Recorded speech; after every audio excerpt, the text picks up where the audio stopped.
Now, how about them damn Celtics? And we are back with another episode of How About Them Celtics. Sam and I are here recording on Friday, October 11th, and we are back to Boston Celtics basketball. We had a week off after Abu Dhabi, and now we're back.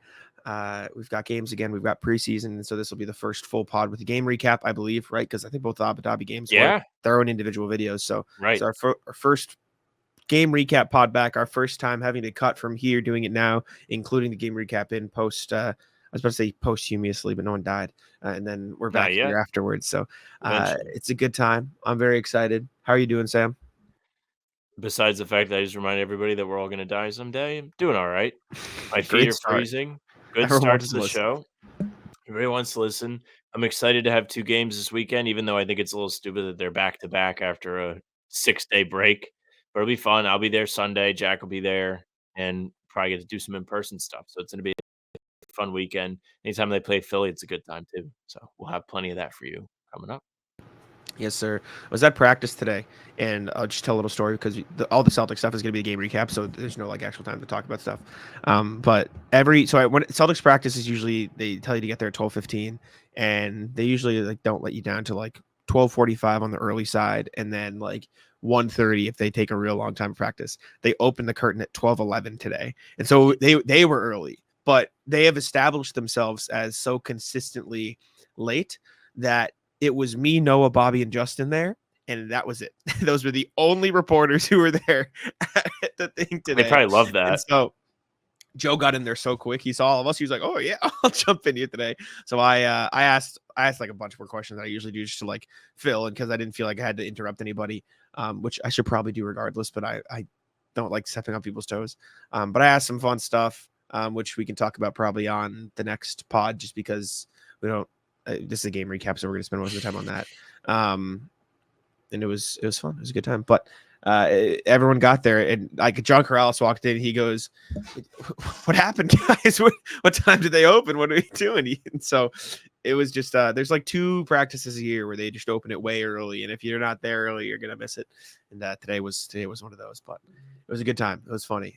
It was entertaining to see how it panned out. But anyways. We can jump into our recap of Celtics 76ers, right? Why did I think the Raptors? 76ers, yeah. Celtics Sixers. We'll jump into the game recap here. All right, we are here after the Celtics 50-point win over the 76ers in preseason action, 139-89. I mean, you can't really say it was the 76ers. I saw Steve Ballpet tweet it he said it was some guys out there in 76ers uniforms. I wrote in one of my articles, I said, do you know the phrase a wolf in sheep's clothing? This was a bunch of sheep in wolves' clothing. This was not the 76ers. Maybe not wolves. Maybe geese. Sure. Sheep and geese clothings. Yes. Geeslings and whatever. The Sixers suck. This was not the 76ers. This was their G League Exhibit 10 guys. It was Jared McCain and a bunch of guys who probably won't make the roster. And the Celtics did what the Celtics should do when you're playing a team like that, and they won by 50 points. It is funny to think that this Celtics team beat other actual NBA teams by this many points last year, 3 times. But regardless of all of that, Celtics starters got some extended run in this game. I can only assume because they probably won't be playing much tomorrow because it's a back-to-back anyway. So Joe was like, all right, go play in front of the home crowd here. See what you got. Jaylen Brown led the team in scoring. Am I correct? Yes, 18 points, 8 rebounds, 4 assists for JB. He looked incredible in this game, especially as a playmaker. We'll talk about everybody, but I'll just go through it quick. Jason Tatum looked all right. A little... I don't want to say shaky to start, but a little loose with the ball, but ended up with a great stat line, pretty good efficiency as well. Luke Cornett was dominant. Derek White and Drew Holiday were fine. Sam Hauser was red hot. Where do you want to start, Sam? I mean, there's infinite places to start because, like I said, they won by 50 points. Sure, I guess we'll go chronological. Luke Cornett came out. Hell yeah. And I think later in this show, Jack and I have a conversation about Herb Jones starting at center and how it can be mismatch hunted to start a smaller guy at center. And Philadelphia started Yabusele, who's 6'7". He has the body to play center in terms of mass, but not the height. And he probably doesn't have the mobility either because Luke Cornett was dominant underneath. He had double digits in the first quarter. He was over and just grabbing offensive rebound after offensive rebound. He had 5 total in the game. this was just another great showing from Luke Cornett, who's really been the biggest surprise of the preseason, really, in the sense that I think we all thought of him as vanilla ice cream, which is just a great analogy that I'll never stop referencing from Jack. And now he's upgraded to like maybe he has sprinkles on it or something. I don't know. But he's really giving you more than you expect. And he looked dominant in this game, which is so funny to say about Luke Cornett, but it's true. I'll use my favorite. He's Rocky Road now. I'm a big Rocky Road guy. Rocky He's Road. been phenomenal. Peanut butter cups and ice cream, you can't go wrong. Luke Cornett, phenomenal. Looks amazing. He's just like, I know he said this all of last season, but I'm gonna say it again because it's just what it is. He's just always in the right spot, especially on offense. Whether it's working out of the short roll, whether it's staying in the dunker spot, whether it's creeping in the paint as Jaylen Brown works his way in the teeth of defense. Like Jaylen Brown and Luke Cornett had a great connection in this game, and it was because Jaylen Brown's ability to break down a defense and find his own space, and Luke Cornett's ability to occupy the space that is given to him by defenders who are paying too much attention to Jaylen Brown. Like they really formed a nice partnership in this game. It was a big reason why Jaylen was a great playmaker. If you're watching Luke Cornett now and you still don't believe that he can hold the tide or hold over until Porzingis is out, like I don't know what to tell you anymore. Like he has been genuinely impactful in his minutes. He's been a great player for the Celtics team, and he's going to play big minutes for the Celtics this year. And I'm looking forward to it actively. We can go to Jaylen too because we were just talking about the partnership. Jaylen Brown looks awesome, especially as a playmaker. Like you rewind 2 years ago to the conversations we were having about Jaylen Brown as a playmaker. Obviously, the disastrous Game 7 against the Heat, he had 8 turnovers. He just looked like he wasn't capable of leading a team. This is not the same player. Not even close to the same player. We always talk about Jaylen Brown getting better and better every season, and there's only so much you can take away from a game like this where it is just AAU players on the other team. Like it's just not NBA level competition, if you want me to be frank. But he just looks so much more comfortable acting as the team's playmaker. And as much as it might not be as easy, or not even might, it definitely won't be this easy when you're playing NBA level competition. You can just see his comfort level shift from then to now. And he was awesome in this one. You put Jaylen Brown next to a tall white guy, you are going to see results. I'll tell you that. Him and Luke Cornett recreated the LeBron and Dwayne Wade picture. We got that today. So if you're on Twitter, I'm sure you've seen it. And just Jaylen overall has looked incredible this preseason. I tweeted about it through 3 games. I really think he is the biggest leap guy of everybody so far. He just looks so much more confident. He looks like he knows that he's stronger than everybody now. And we saw a little bit of that in March last year when he had that really nice run leading up to the playoffs. And I'm sure taking home the 2 MVP awards in the playoffs didn't hurt his confidence either. So now he's coming back with a chip on his shoulder after being left off of Team USA, whether you think it's justified, whether you don't. And he probably didn't think it was justified. And he is just going through guys, finishing at the basket, and he's controlling games. Shout out to Jaylen, man. He just looks so comfortable out there. I'm excited to see what he has for us this season because we're almost, I don't want to say it, but we're almost back at the point of whose team is it? A little bit. No, we can't start that. I'm not saying that people You're the should be media, saying that's the problem. That's not what I'm saying. I'm saying that he is raising his level so much that you could see them as equals or in a grand NBA scheme, put them on the same level, if that makes sense. It doesn't matter whose team it is. They showed you that last year. It literally does not matter. They played team basketball. That's why they won a title. What I'm saying from a league perspective, it would not be crazy to be like Jaylen is a first, second all NBA guy. I don't know, man. He looks like he's ready to take a leap. Let's talk about the guy Sam's viciously hating on. Jason Tatum. That's not what I'm doing, man. I'm telling you, Jaylen looks great. Just fucking with you. Jason Tatum was good in this game as well.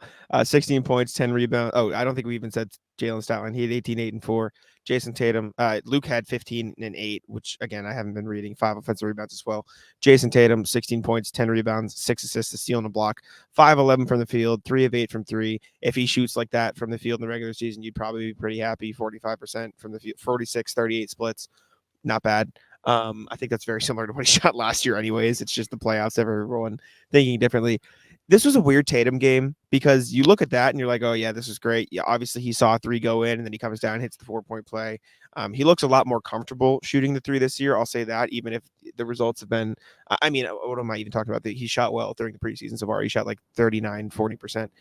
The beginning of the game was so weird, man. He just looked a bit, I don't know if it was rushed. I don't know if it was loose with the ball. Like, there were so many instances where he was going over to the ref, like asking for a foul, and in reality, like he just got like sloppy a little bit. He might have been And like, again, "Oh, look, we're playing against a bunch of guys that yeah, aren't NBA guys." and I don't want this to turn into like, oh, let's criticize Tatum for 5 minutes because, like I said, his stat, like this is an objectively good stat line. Like if Jason Tatum averages, I mean, he only put up 16 points because he played 23 minutes, but let's say he averages like 25, 10, and 6 next year, he's probably just going to be all NBA first team again. Like that's an amazing stat line. Yeah. But there were just points at the start of this game where it was like, okay, let's calm down a little, let's rein it in. Again, it's only preseason. You can only take so much from a game like this, but just something I noticed at the start of the game at the very least. Yeah, I think the threes look a little bit better from him. I mean, the step backs still don't go in. So that's going to be the same story this year. But There's if they get him more catch and shoot looks, that is a win. Make no mistake about it. He missed one of them from the corner and then immediately got it back and sank it. Like, he does unequivocally look more comfortable shooting the basketball, especially off of the catch. I just think we've seen versions of Tatum where he isn't settling for the step backs and he's going inside, and that's the best. As far as his game being well rounded, yes, absolutely. He did a great job, made some great passes today. I think he set Derek White up with a cross court look, and me and my buddy were like, wow, great pass. His vision's insane. Like Sniped it. that development has been super fun to watch with Jason Tatum. It's funny, I have like access to my stats for like the website Hardwood Houdini, and you can see what people are like reading in real time. And I wrote an article the other day that was called "The 6-Step Plan that would make Jason Tatum the best player in the NBA," and that's like the second most viewed one in real time. So people, I don't know if they're mad, like angry reading, but you want to hear my 6-step plan, Sam? Let's While we're hear sitting it. here talking about Tatum, all right, you tell me if you agree. 6-step plan that would make Tatum the best player in the league. 1, shoot 38% from deep. I think that's a Easy. fine bar. I Yeah, think that's something easy you can first do. step. I think that's needed. I said average 10 rebounds a game. I think he needs this statistical input if you What did he want to average get to that last year? level. 7.9, like almost Thought it was 8-ish. more. It's not a bad number, but He's 10 would averaged be 10 in the pretty close. playoffs the last 2 years. I said average 6 assists per game. He's at 4.9 last year. That would be probably the biggest leap, but I think it's important because you need the well-rounded stats to compete with the likes of Jokic and Luka in the eyes of people. I said average 8 free throws per game. It's a bit weird, but if you look at the guys around the league who average the most free throws, there's only 4 who cracked the 8 mark, and it was Luka, Giannis, Embiid, and Shea. Probably 4 of the top 6 players in the league. Like, that's up there, and he doesn't have the passing of Jokic. He doesn't have the post dominance of Jokic, so you probably need that in the game to get to the efficiency and the scoring you want. 5, I said take over at the end of games. Hit a few of those shots. Like, it just needs to happen. And then 6, win a title and win Finals MVP combined into 1. So it's actually a 7-step plan. So I miscounted my title, but but You I lied think to if the he does all people. those things, I did, and they're I clickbaited them, haha. But listen, like I said, you can only take so much from a preseason game. Statistically, Tatum was great. He just looked like he should be a bit more commanding of the game. He's had this same exact game, but more in control. And it would just, like, you would say, oh, this was a fucking awesome. You know what I'm saying? It was just the way he came into things at the start, I think. And again, this is criticism of a guy who played great. It's just when you're the superstar, that's kind of what you do. We can lump Drew Preseason in there. game against a bunch of guys that you don't know who they Exactly. are. We can lump Drew and Derek together unless you think there's something They were significant fine. that we need to do. Derek didn't actually shoot the ball well. 2 of 6, 1 of 4. Wasn't ideal, but he had 2 rebounds, 2 assists. This just wasn't really a Derek game. He was just kind of hanging out. Had some nice defensive plays. Had a block, of course. Drew Holiday was really good. He had a nice little layup in there where that Jalen found him. He created his own space, sort of like what we saw in the finals. 1 of 2 from 3. Hit his 3 at the top of the key. 9 points. They were fine. I don't have anything else to say about them. They were good. That is what it is. Yeah, I mean, I feel like the preseason is only allowing us to see small sample sizes of like half the starting lineup. The other half just kind of get left out, and you're not really looking for anything in particular because, well, the winning plays that they are out there to make aren't really necessary or highlighted in these kind of games. They're just not. But listen, Drew Holiday continuously being in the right spot without the basketball is always a good thing.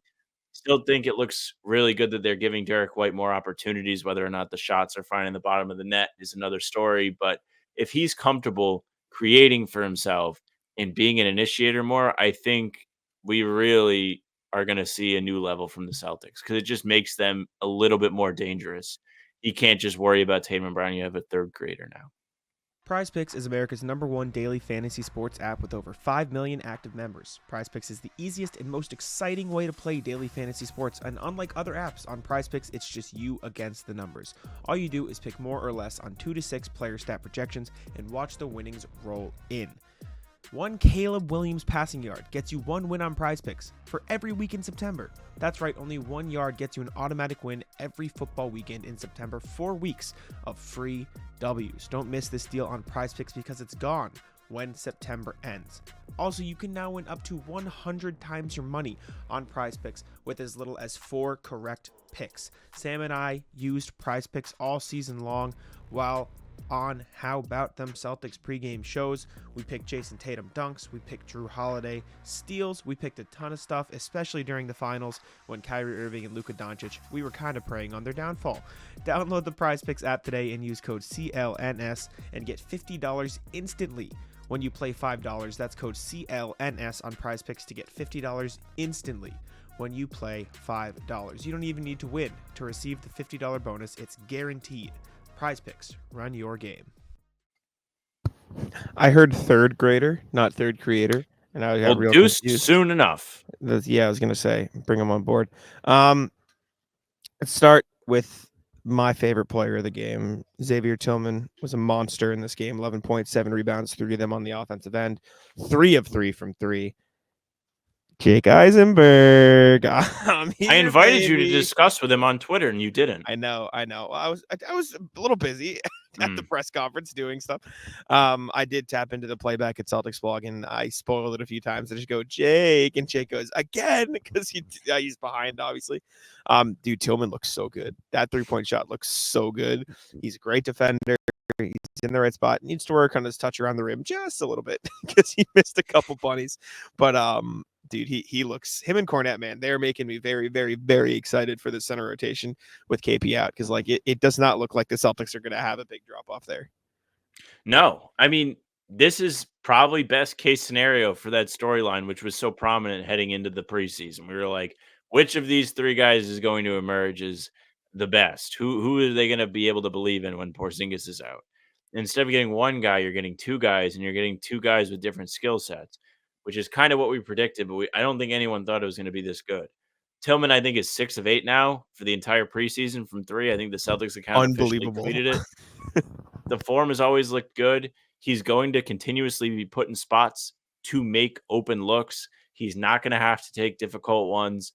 And I think that's going to enable him to be a high volume, high efficiency 3-point shooter. And that'll be very good for the Celtics. Obviously, anytime you can get more spacing is great.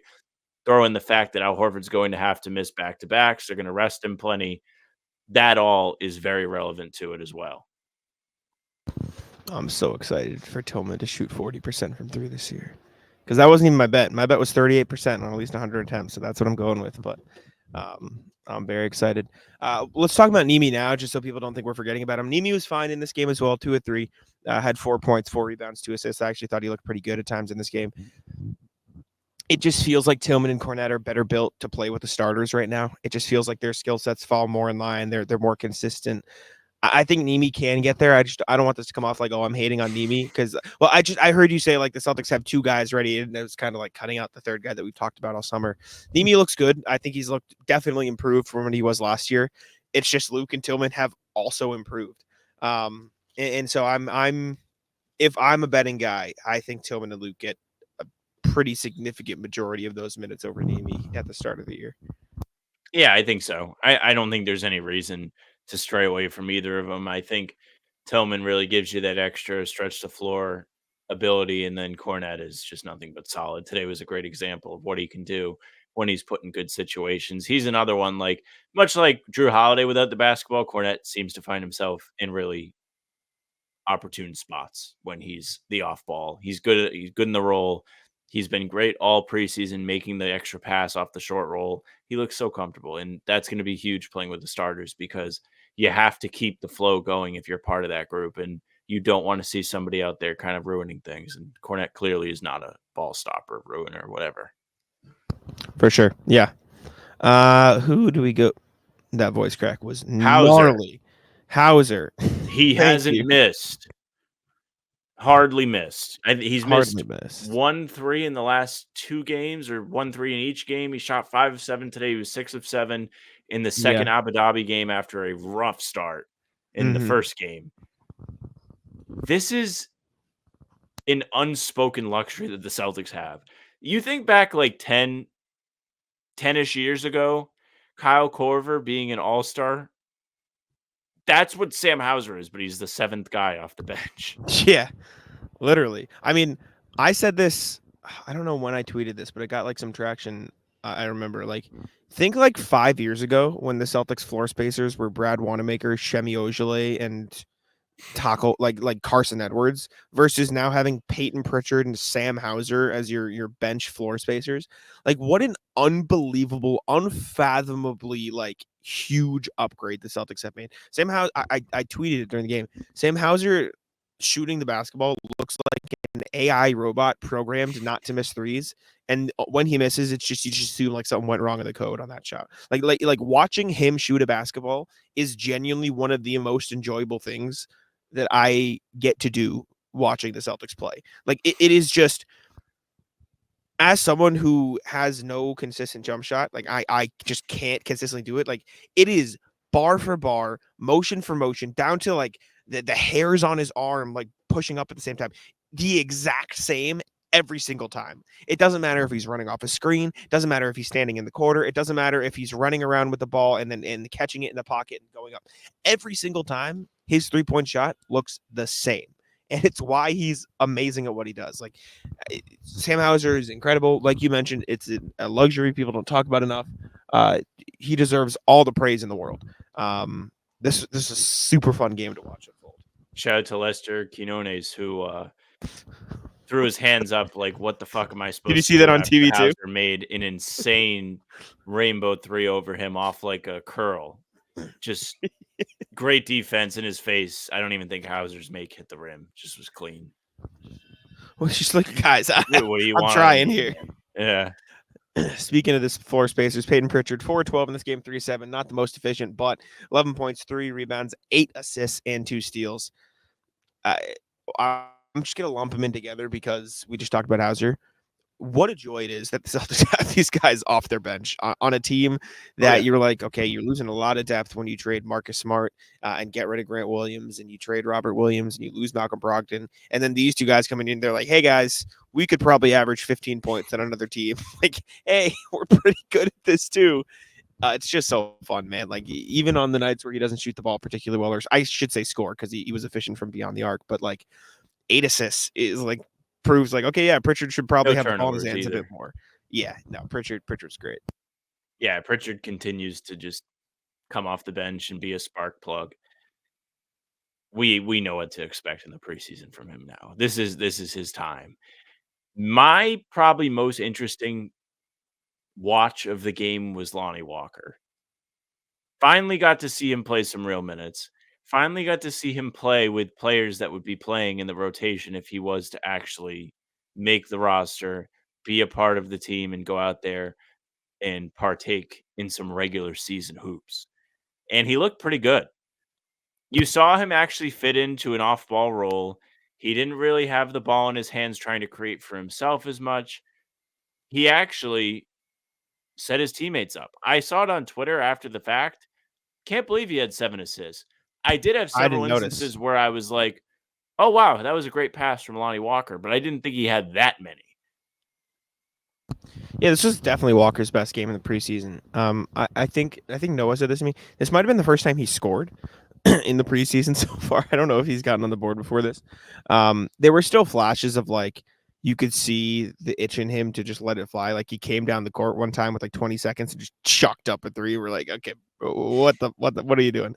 But this was easily his best game. He looked good. Joe Mazzulla talked about it after the game, said like there were a few things that a lot of people probably didn't even notice that I thought were good that he probably didn't even realize were good. So sounds like he's making progress. Again, I still find it highly unlikely he makes the roster. Unfortunately, it's just a matter of how much talent the Celtics have and the roster situation and all that stuff. But if he decides to sign with Maine and doesn't get picked up, would be cool to see him up there because I think he'd be really good. I do worry though that like if he does get to Maine, he would just default back to the I'm Lonnie Walker. I'm going to shoot a million shots, which Right. I don't think would be ideal, but we'll see. I have faith that he can continue to adapt because even Joe said it himself. He's like, we play like it's a different style here, so it is definitely difficult to get used to. I mean, he was like working off the ball too. He had a pair of steals. Like he was pretty engaged on defense. You know, you could actually see the vision of him fitting in with the team. And I was like, okay, I kind of see it. I want to see some more of it. We're not going to see it tomorrow because nobody's going to fucking play. But overall, he was much better than he was in the first 2 games. I know, I think Bobby Manning said, like, don't put any stock into, like, the when guys are checking in, who's checking in first. I think the first 2 games, Lonnie Walker not playing to the 4th quarter along with, like, the rookies should tell you a little something, but today was a step in the right direction for sure. I don't know. I'm with you. I don't know if he's gonna make the roster because of this, but at least if he does, you can see the vision. The first 2 games, it didn't even look like he fit. Now it's like, okay, I kinda alright, yeah, why not? Yeah, you could see definitely a little bit more in this game. Let's do Baylor Shireman. Did not Made some shots today, more than one, first He time. did. He did. He made 2 of 5 from 3, 3 of 9 from the field. 3 turnovers wasn't great.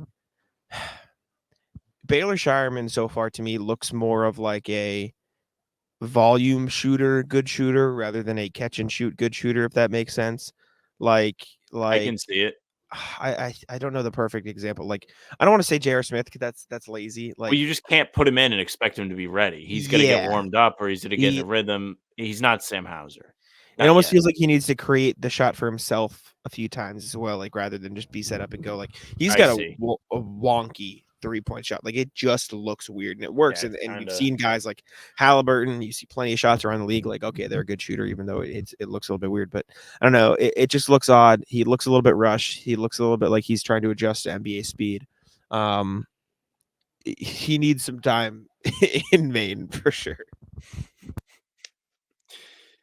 Listen, I'm happy that he actually got some real minutes. I mean, I don't know if he had played more than 12 in a game, and he played 17-23 tonight. He did finish with 8 points. Like, not the worst showing. He actually saw the ball go in. I still think he looks nervous. He missed a couple layups. Once he gets his footing, once he finds a rhythm, and the rhythm could come along with volume shooting, like you say, Jack, but he looks out of sorts out there a little bit to me, and I don't know what to really attribute that to. But whenever he does get comfortable, I'm curious to see what it looks like. And this is not it. This is not comfortable Shireman. Definitely not it. Definitely not it. Jordan Walsh, Comfortable. pretty good. Made his Looks shots, man. confident too. He He's not does. hesitating anymore. 3 of 3. Mhm. Whew. That was big. Him, JD Davison, and Dimitros Kapintsev. Admittedly, I was trying to get my article up by the end of the game, so I didn't see as much of their heavy minutes. But Skapinsev obviously, erased Jordan Walsh. somebody's fucking layup. He Really? had a monster block. I don't know if NBA.com is actually gonna have the clip for you, but if they do, just pull it take up. a look and have yourself a nice chuckle. You want me to share screen or just watch it myself? Either way. Yeah, I'll share the screen. Let's see if it works. Let's see if the garden Wi-Fi can hold up so you guys can enjoy the block with me. All right, Through the here's first 2 what games, they I just got video not of. Oh, they have it. yeah, they've been having a little bit. All right, let's see. He's hustling. Look at Scap and Sev go. Who's he gonna get? Jeff Doughton? It just looks like Pee-wee basketball. That's real funny. Yeah, I mean, Scap and Sev looked all right. He's pretty immobile, which I mean you expect with a guy that big, that size. JD Davison looked all right, passing the ball, stuff like that. Jordan Walsh looked great. Obviously made his shots, looks confident again, which is good after summer league. I don't really have any He's the other extended thoughts on those guys. biggest non-winner, no, biggest non-big man winner of the preseason, Jordan Walsh, I think. because we were Mhm. like, this guy might be dead in summer league. He was so bad in Yeah. summer league. The response from him here has been great. I think it's really encouraging to see him taking 3-point shots without hesitating. He took some in some tight windows. I got to really like pick my words better here where I'm not like setting myself up for failure. Mm. And 3 of 3. Handshake. Good work, Mr. Walsh. I don't know what that brings him to on the preseason, but if he is able to keep this sort of consistency up, he's going to find a way into the rotation. There is a contingent of minutes up for grabs, whether it's him, whether it's Shireman, which it won't be, whether it's Jaden Springer, which it won't be. It's kind of Jordan Walsh's to take. Go and get it. Please. Yeah. Jaden Springer didn't play in this Yeah, game. neither did Al Horford. It must be a respect thing. Him and Drew Peterson were the guys who played a lot in Abu Dhabi that didn't play in this. You wonder if they're just saving the minutes for tomorrow. It was weird though. Like it was weird not to see them get minutes here because this looks like a spot you'd get them minutes. Maybe he just, if I had to guess, it's just Joe being like, all right, I want to see guys play more than 5 minutes at a time. So I'm going to give these guys extended run in this game. And then those guys will get extended run in the next game. Maybe they even start. I don't know. That's my guess. It's less weird for Peterson and Watson because they're two-way guys. A little bit more weird for Jaden Springer, but I don't think I'm going to read into it too much. Yeah, I mean, again, probably out of respect. Or it's the Steve Kerr rule where you start playing too many guys, your brain melts. That could be it too. Yes, you can't play more than 12 players. How many did they play tonight? 1, 2, 3, 4, 5, 6, 7, 8, 9, 10. He broke that rule by a lot. Any final thoughts before we get out of here? I think we covered it all, but good game. Yeah, Blowout, a good win. obviously. 50 points is never anything to sneeze at, even if you play against me and the boys. Yep. All right, let's throw it over to the rest of the show.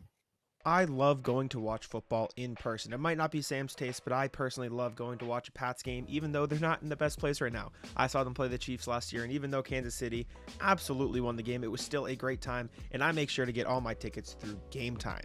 Game Time has a new feature called Game Time Picks that makes getting tickets to see your favorite teams play even easier. Game Time Picks filters out the fluff to show you only incredible deals on great seats, so you don't have to waste time searching through thousands of tickets. Me and my friends are going to see the Red Sox tonight, and guess what? Game Time was the choice. You can pick the great deals, and like I just mentioned, you can filter out all the fees, you can filter out everything to make sure you are getting the best deal possible. That is my favorite thing, getting to know what the exact price is before I purchase, because I know I'm getting the best deal on Game Time. You can see the view from your seat, you get the lowest price guaranteed, even if it's canceled. Cancellation protection is great. It's the perfect app to buy all your tickets. Curation makes it easier to save more on sports, concerts, comedy, theater, and everything else. I saw Noah Khan this summer, and guess what? Game Time came in clutch. All in pricing, again, my favorite thing. Toggling this feature shows you the total upfront with no surprise fees at checkout. Take the guesswork out of buying tickets with Game Time. Download the Game Time app, create an account, and use code CLNS for $20 off your first purchase.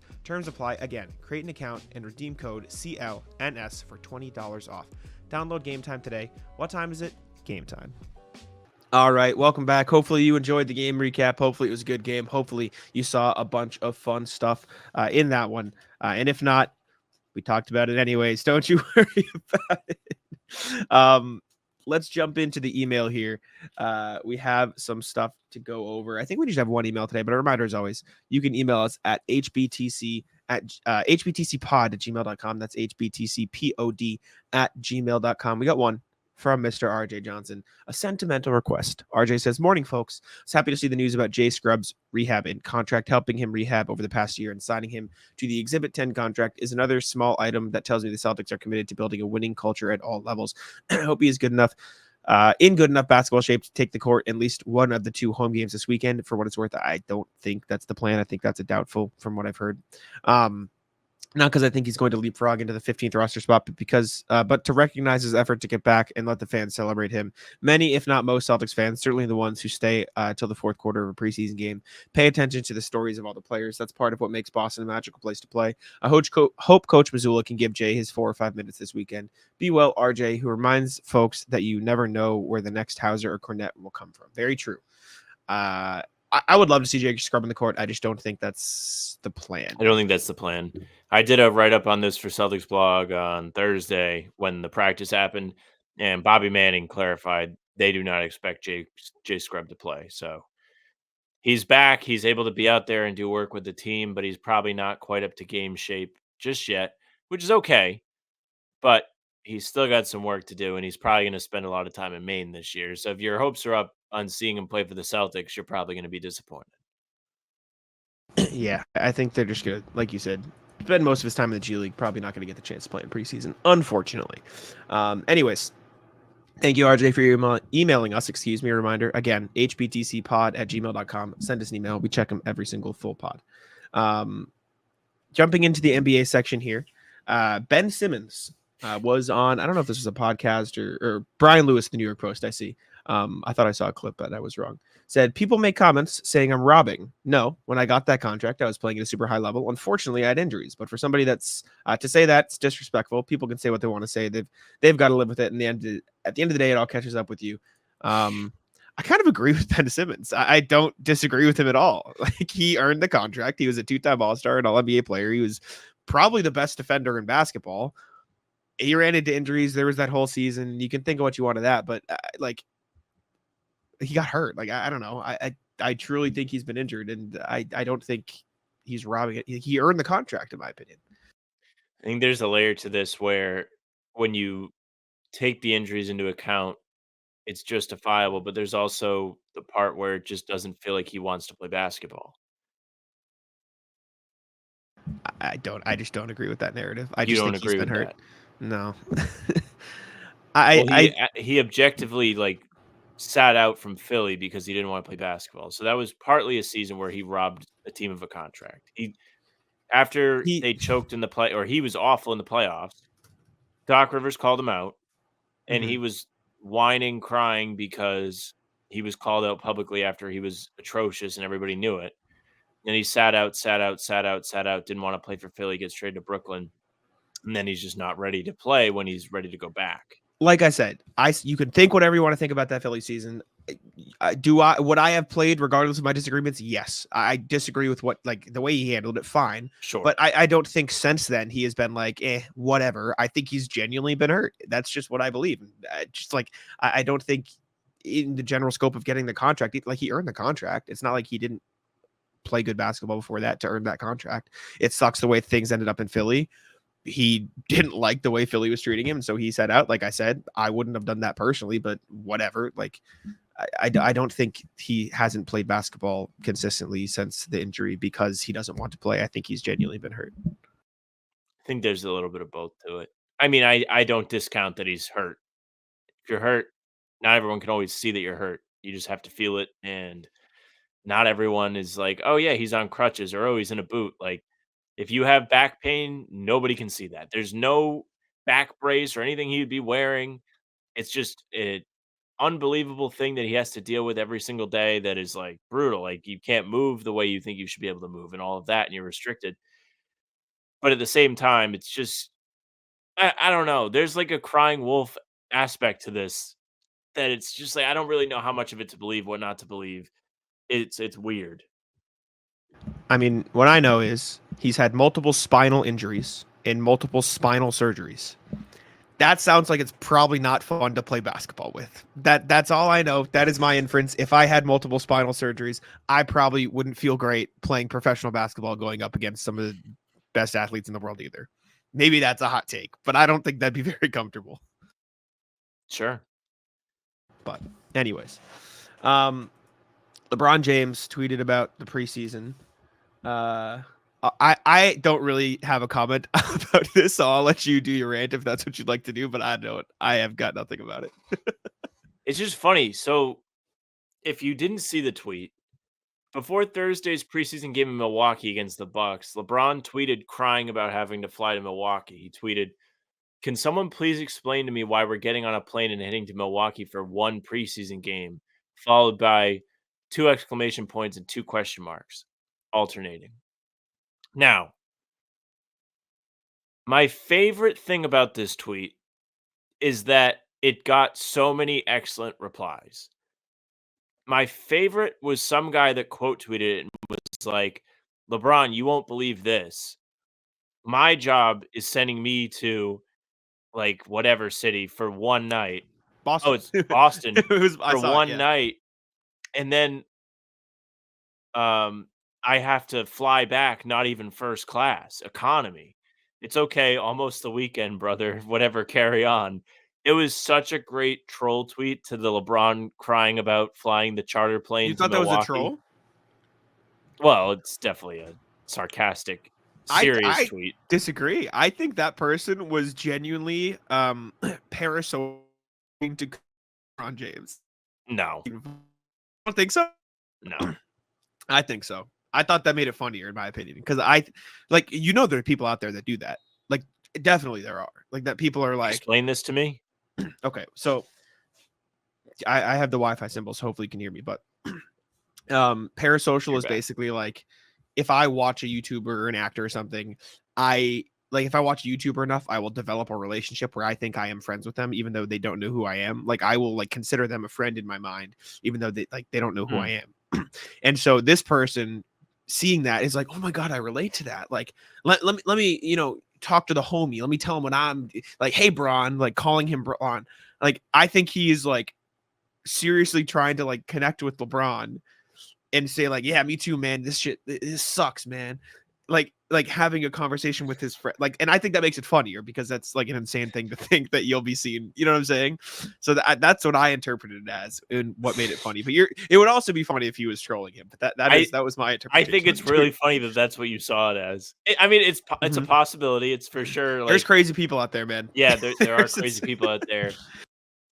In my mind, that guy was clearly trolling and just Maybe. like, "Hey, LeBron, I get it. My job sucks too. It's almost the weekend." Very possible. Very Lot possible of that was the lot of intent. great replies. A lot of people were like, "Well, they're flying you out there because it takes 29 hours to drive." That was a And good one. other people were like, "LeBron, you won't believe this, but Denver and Boston had to go all the way to Abu Dhabi to play some preseason games." That's also funny. Now, my take on this is if I am LeBron James, I also would not want to have to fly to Milwaukee for a day and then go back. No, My my I hear my the complaint. uh-huh. At the same time, you make millions and millions of dollars. Just go to Milwaukee and come back. Well, Like there's also, that's like, an aspect to it where you're LeBron, you could just fucking stay home. Like, nobody no, nobody is no. expecting. Well, stars sit out of preseason games all the time. It's not Yeah, like, but they go like you're not gonna like that. eh, That would be like for all of the faults, for all of the you dislike LeBron James, blah blah blah. Even like the bad teammate in the sense of throwing him under the bus. Like he's not. LeBron has never like not been with a part of the team, right? Like he's not gonna just ditch his team in the preseason. Like that's just never say you, been like, have his COVID or thing. something. Like, just No, he's not gonna do that. I don't think anybody would be mad at that. Like, that's, like, the thing. Like, I get, like, thinking it's I stupid. I can't disagree more. If LeBron James tried to weasel his way because he thought he was too good for a preseason game, that would be front of sports center. Like, are you kidding? That would be all the news. That would be every single headline. LeBron I'm James trying to think of, like, if thinks I he's would better than the Lakers. twist it or not. I don't You know. absolutely would.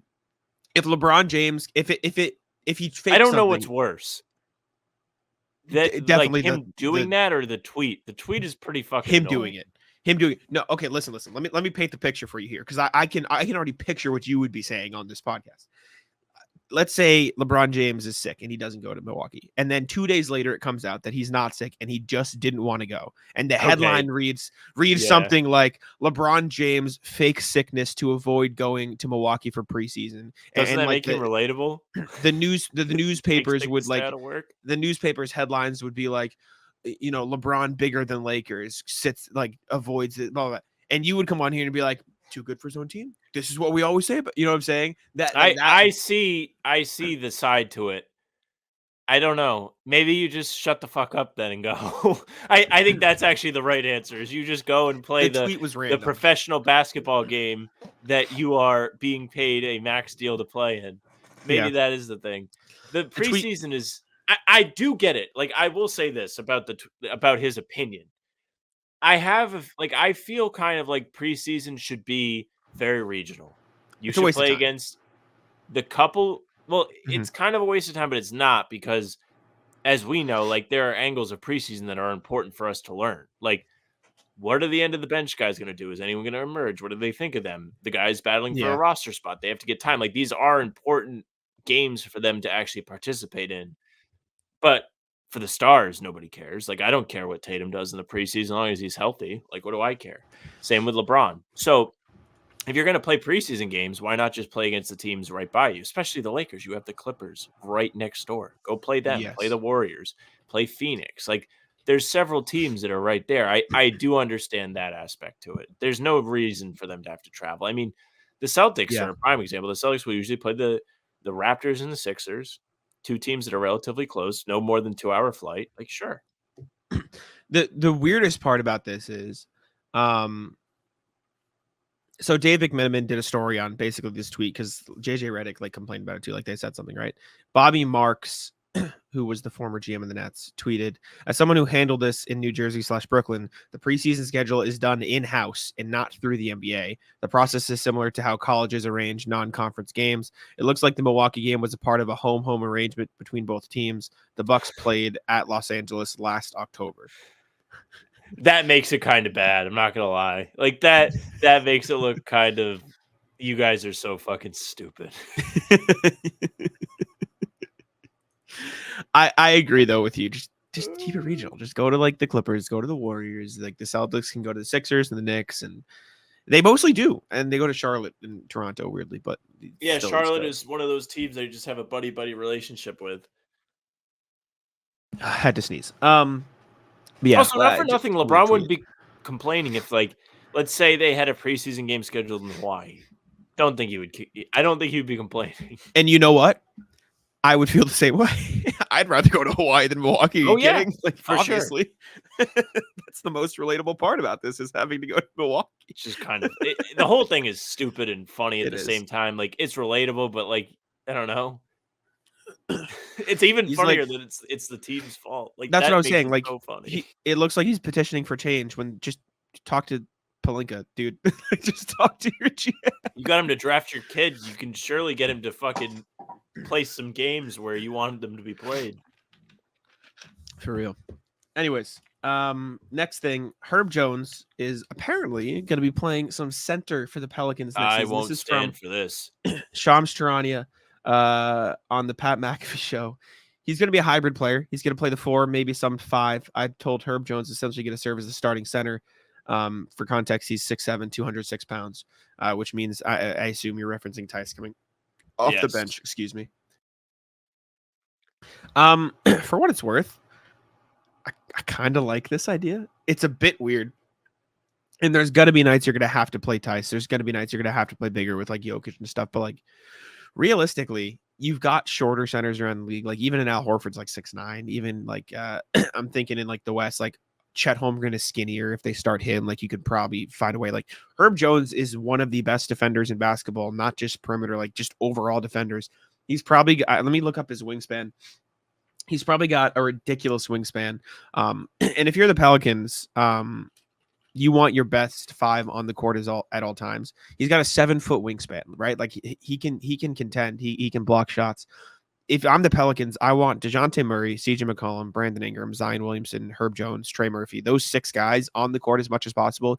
You already had a logjam last year before DeJounte Murray because you had Herb Jones, Trey Murphy, and then whatever, like Valanciunas, whatever center you wanted to play. I'm not saying it got worse this year because you got better in terms of the talent you have on the team. But if I'm the Pelicans, I might consider bringing CJ off the bench, right? If you want to put the best defensive lineup out there, I'm not saying Brandon Ingram and Zion are like these all-class defenders, but they're better than CJ. And if you can roll out with DeJounte Murray, Trey Murphy, Brandon Ingram, Zion Williamson, Herb Jones, and then split the center minutes, like let Zion bang down there a little bit because for as undersized as he is, he's still a bigger guy, and he looks like he's in great shape heading into this season. You let Herb Jones take on some of those matchups with his elite defensive skills. You let Herb Jones play the Robert Williams role and help over as a free safety. Like I can see a world where this could work. And it sounds weird, and there's going to be nights you have to start or play a lot of Tice if you're going up against Jokic or one of the bigger centers, but if you want your most talented players on the floor at all times, the center's not one of them. And so you got to get creative. And I think this would be interesting to watch. I do have some concern for the size, and I know Zion is a semi solution for that. But when you play, you mentioned Jokic, like when you play against those guys, you're not gonna be able to really No. live with that. I mean, even when Rob was on the Celtics, they couldn't live with it. They had Horford, thankfully, so he was able to take on that responsibility. But Herb Jones isn't built for that. I question if they lose anything with him being an off the ball guy. Like if they do put him in the Rob role, like really, you're gonna give up that guy's on ball defense to have him play center? Also true. Like, I don't know, it feels a little bit wasteful of his talent. I understand there's a pretty low bar when it comes to shooting threes for centers, and Herb Jones is gonna do better than that, which is gonna be a Yeah. bonus for you. But it feels like, I don't know, Tice is not Tice anymore. He's not Celtics Tice from like Yeah. 2020 where he was pretty solid. He's not the same guy, but he's got experience. Like he doesn't Well, suck. I agree. Let me pluck out some random teams. Like I'll start with the Timberwolves, right? If you face the Timberwolves, you can live with Zion guarding Rudy Gobert, right? You just can, because Rudy Gobert is not an offensive threat. You can live with that, and that would open up Herb Jones to guard Anthony Edwards, and then you can figure out Yep. the matchups from there. I mean, there's also the factor of DeJounte Murray is an all defensive type caliber player, and he can take on some of those perimeter matchups. So Herb Jones doesn't have to. Let's use the Mavs, right? Derek Lively, Zion can probably guard him. Obviously, the Mhm. lob threat would get you in a little bit of trouble, but at that point, like most of the lobs don't come out of one-on-one guarding; they come out of pick and roll where stuff is scrambled, right? So you can have Herb Jones guard Luka Doncic or Kyrie Irving, and you can have Zion guard the center. On a team like the Nuggets, obviously Herb Jones wouldn't fare amazingly against Jokic, but if you wanted to try it, you could have him in the off-ball role, have Zion try his best against Jokic, and then Jamal Murray would be fine against DeJounte Murray. And so I think you can switch it to where Herb Jones is still able to give you that on-ball point of attack defense, but then in certain matchups, you play him as the quote-unquote center. Like, I don't think he'll actually be guarding centers a lot of the time. I just think by this, they mean, like, you can bring him off the ball. If there is a skinnier center, like, I'm trying to think who would fall under that category. Like, you look at the oh my god, there's a lot of centers in the Western Conference. Like Chet Holmgren was the example I use, and I'll use that. Like you can probably have him guard a Chet Holmgren. You can probably have him guard like a Walker Kessler. Even you can have him guard like, I mean, maybe Nurkic. Even like I don't think the Suns are going to go post up Nurkic every single possession, anyways. So I think there are some situations like that. They might do it to get you out of that defense or out of if that I'm the lineup. Pelicans, I live with Yusuf Nurkic post ups on Herb Jones all day. All day, because I think he'll shoot okay on them, but then you're living with the math game, all twos, all that stuff, and if Herb Jones can stop him on like 50% of those possessions, you're happy, and I think he could do that. 50% is a optimistic number. I think Herb Jones could stop Yusuf Nurkic in the post 50% of the time. So in the finals last year, it's not exactly apples to apples, but the Celtics did try and play Tatum at the 5 for like 3 minutes, and they played him at the 5 for 3 minutes because they were getting cooked in the paint by the likes of Daniel Gafford. Could be a very similar outcome. Now, listen, they were not posting up Tatum, but they were able to get easy looks right at the front of the rim because there was that lack of size and also the lack of, I don't want to say know-how, but just experience doing that. Like Herb Jones isn't accustomed to being the rim protector. He's accustomed to being a perimeter guy, which is where he is the best. Again, that's where it goes back to. You feel like you're kind of wasting something if you do that. It's true, but also at the same time, like even if Yusuf Nurkic, maybe call it 70%, right? Let's say that's the mark. Maybe that's a bit more realistic. Luka Doncic shot like 70% against Hauser and Pritchard in the playoffs last year, and it didn't matter because they lived with that over threes. And then on the other end, the Celtics 3-point, like at the end of the day, it's a math thing. And if you're playing the Suns in this very specific example we've outlined, I would rather live with that than Durant and Booker taking shots, getting to the rim, and taking threes and free throws and stuff, right? I'd rather. Well, live with Yusuf Nurkic shooting. There's also the aspect of, okay, not Tatum, Durant, Booker, take your shots, and if you miss, then Nurkic is the rebounding can double the weight of the next closest guy. Yeah. You'd have to gang rebound at that point, which it's not possible. Zion's a big boy, and he's a freak athletically, and he can get inside and crash the glass, but you're going to be losing some box-out battles. What is Zion's career high in rebounding? Per game? He average. Yeah. I feel like he's hit double digits. I wouldn't be shocked. Oh, my God. No, not even close. 7.2 is his most. But we'll see. The Pelicans are intriguing at the very least. Next thing, Kawhi Leonard has yet to practice. He's yet to find the floor This is from Joey Lynn. Yes. He's still rehabbing Clippers his beat knee. guy. Clippers beat. Kawhi Leonard has not practiced with the Clippers yet. He's still rehabbing his knee. I feel bad for Kawhi Leonard, man. It sucks. This sucks. Let me ask you a question. And this isn't, I'm not trying to like start a whole thing. Why do you view Kawhi Leonard differently than Ben Simmons? He's won a title. He had a longer career before he started the bullshit. I did have Is a it not the similar same thought. situation though? Very similar. Kawhi Leonard was mad with the way the Spurs were handling things, and he sat out and made a fuss. He did quit on the Spurs, but then he went to the Raptors and played all the games and was successful. And then he joined the Clippers, and they went to the conference finals on his back, and then he got hurt. First, though, I feel like that makes sense because with Kawhi Leonard, that means realistically, like we don't exactly know, and I'm not going to pretend to know. He was probably healthy for most of that season with the Spurs, and made a stink, and maybe it was the Spurs who were holding him out, so they left. But regardless, he made a stink, and then he got to the Raptors. He's like, okay, we're good now, and then he played. And obviously, there's load management, and clearly, there's other injury stuff that had come up since. But like with Ben Simmons, like he didn't like the way things were being handled, but at the same time, like there are very clearly injuries that also went into it, and I don't think that sense. And I'm not saying Kawhi Leonard is better or worse than Ben Simmons, right? Like I do think the situations are a little different, but I think there is some similarities to both of them.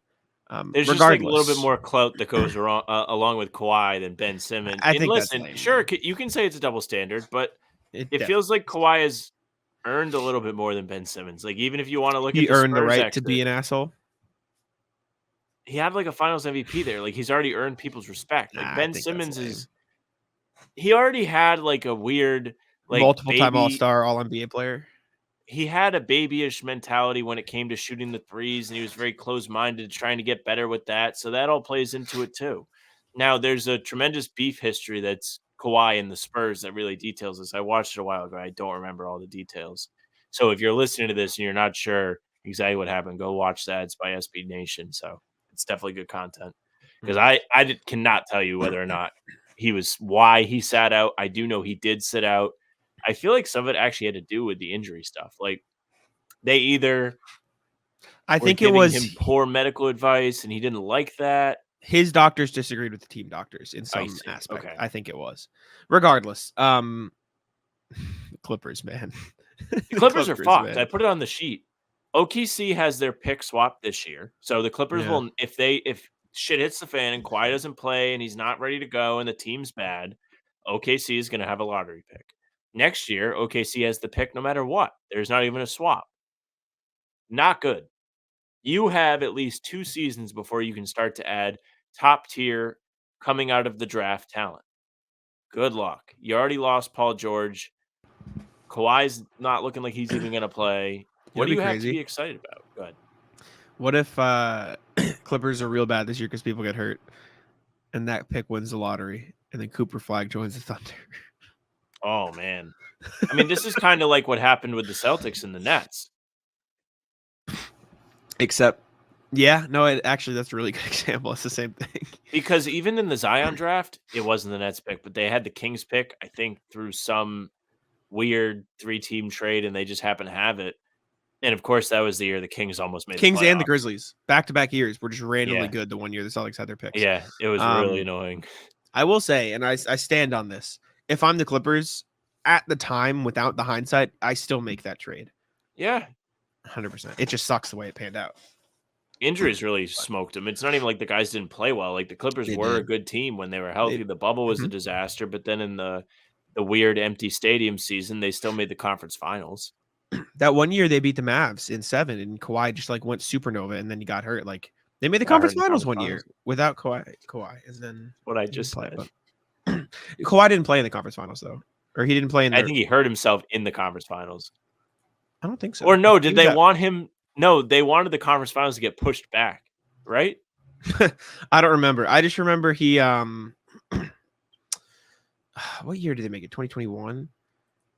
Yeah, yes. Conference finals. Let me look. Let me look at his game history because I'm getting confused. I think he ever made the conference finals. So if you're the Clippers, you hit your like peak with this group, even though their peak is very sad. Yeah, he got hurt in the second round. Okay. against Utah. 1, 2, 3, 4. He played 4 games and then he went down. 2, 3, 4, 5. They took Phoenix to 6 games in conference finals too, so they put up a fight. But yeah, man, that's brutal. In the playoffs that year, he averaged oh my god. He averaged 30.4 points, 7.7 rebounds, 4.4 assists, 2.1 steals, and shot 57% from the field and 39% from 3. 57% from the field is crazy, He man. was fucking. He shot 64.5% from 2-point range on I mean, people 14 talked about attempts. Kawhi as like the best guy in the league for a while. Like that was a real thing after the If Raptors season. They he were like, "Watch out." if he had perfect health, I think he might be the best player in the NBA. Yeah, he's incredible. He's so good at basketball. It's just never healthy. But Which like sucks. that's where like the difference between him and Ben Simmons is, just to like tie it all back together. Like Ben Simmons had a good peak, but it was nowhere near this.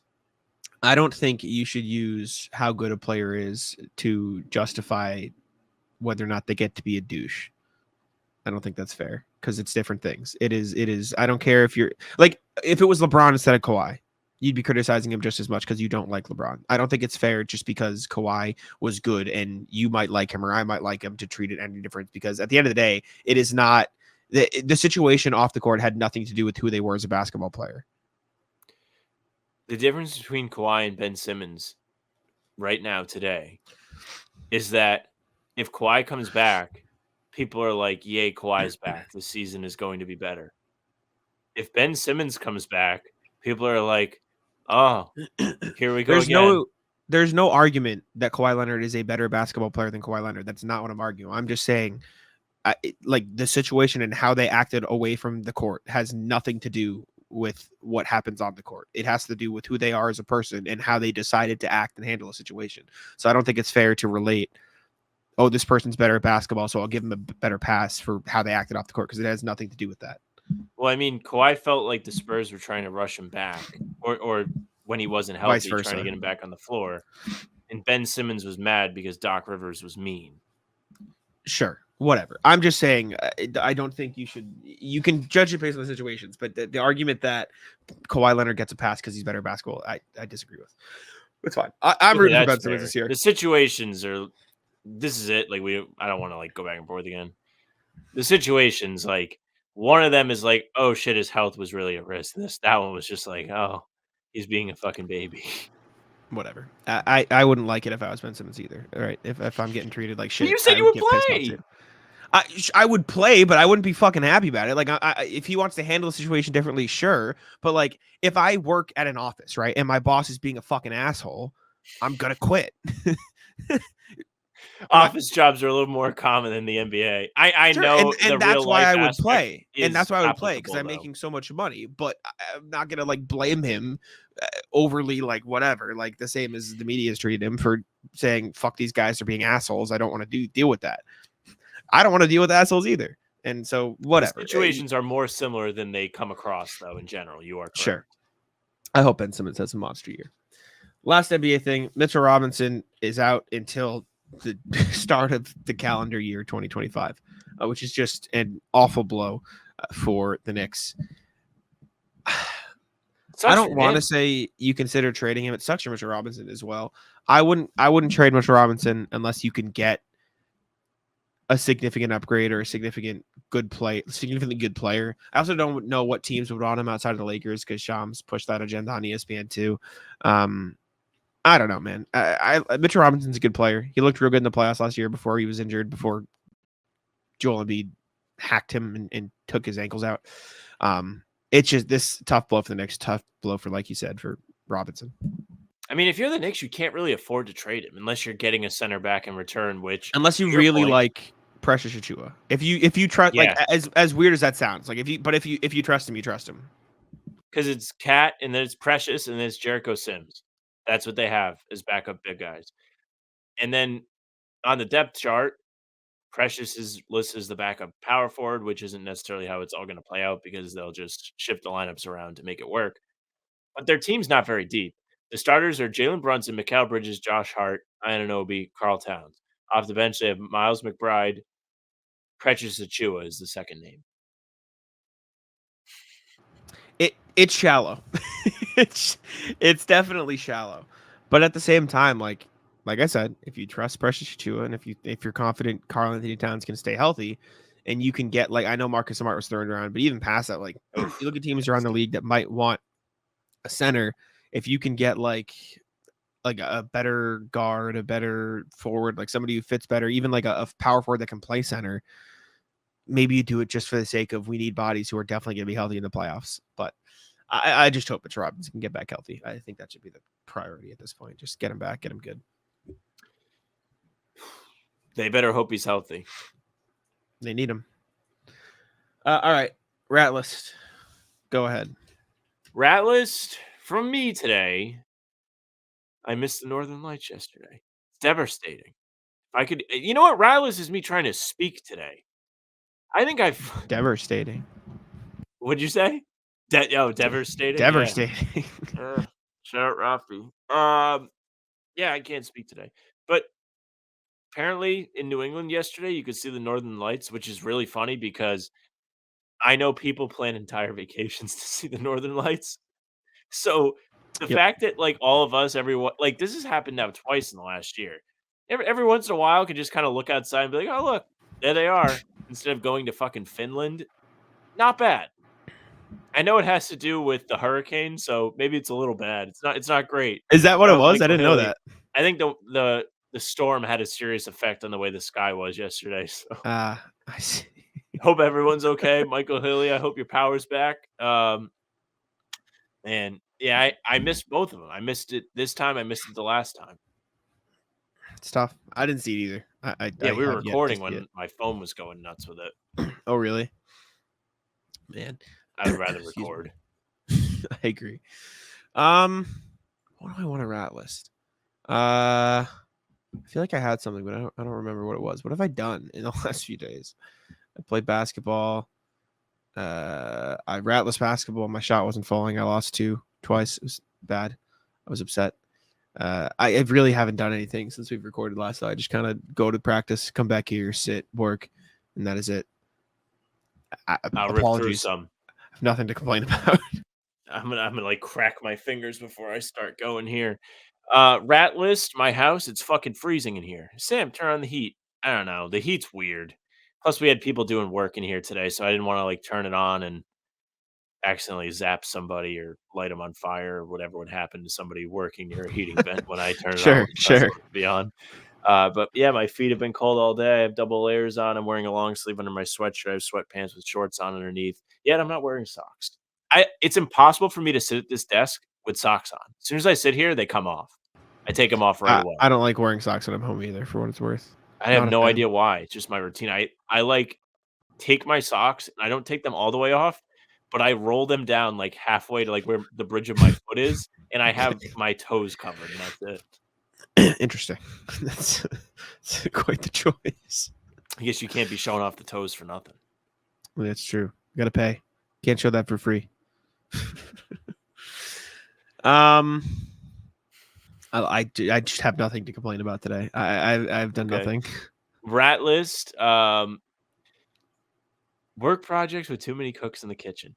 You are so fortunate you don't have to deal with this type of shit, Jack.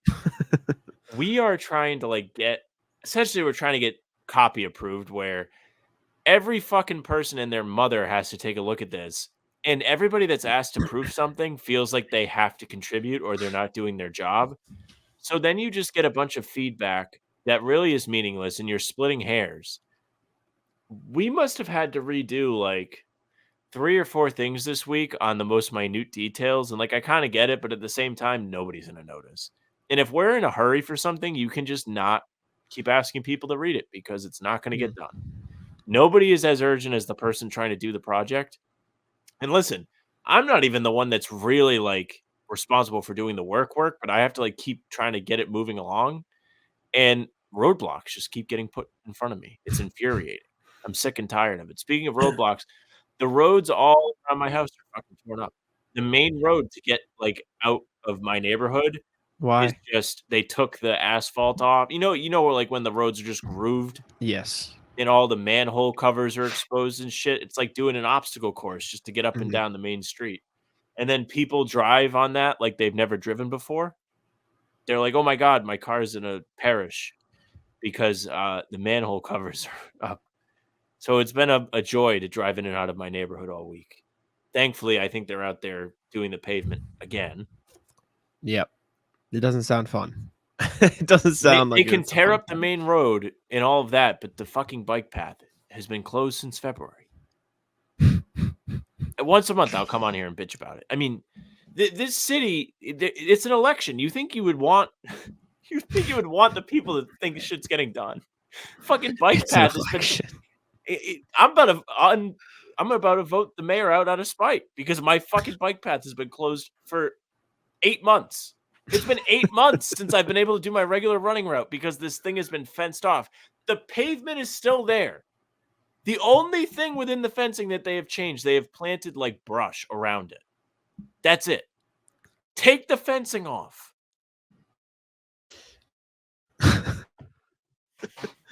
Sorry, I had nothing today. This was fun ratless. I had nothing to complain about. Now I'm just been getting kinda like hanging mad. out. I'm gonna start like complaining about stuff that.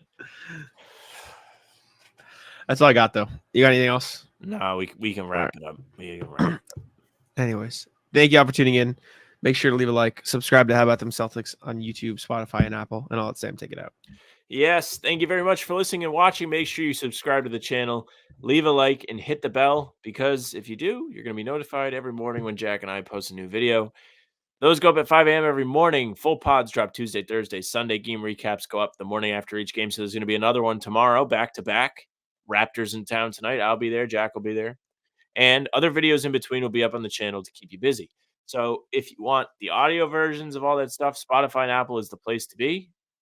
All pods and recaps are up there for you. If you follow, they go right into your feed. Leave a 5-star review. We'd appreciate that very much. You can email us, hbtcpod@gmail.com. All podcasts, we go through and read the emails. So if you want to be a part of the pod, we love to hear from you guys. We love to hear your takes on the preseason. I'm sure we're going to have a ton from this weekend with the doubleheader. So get those emails in, hbtcpod@gmail.com. All of the socials are at How About Them C's for Twitter, Instagram, and TikTok. Facebook's just the name of the podcast. All streams there. They're on YouTube. They're on Twitter. Jack's Twitter's at Jacksmon NBA. Mine's at Samuel France NBA. That's it for us. Taco, come on. Taco.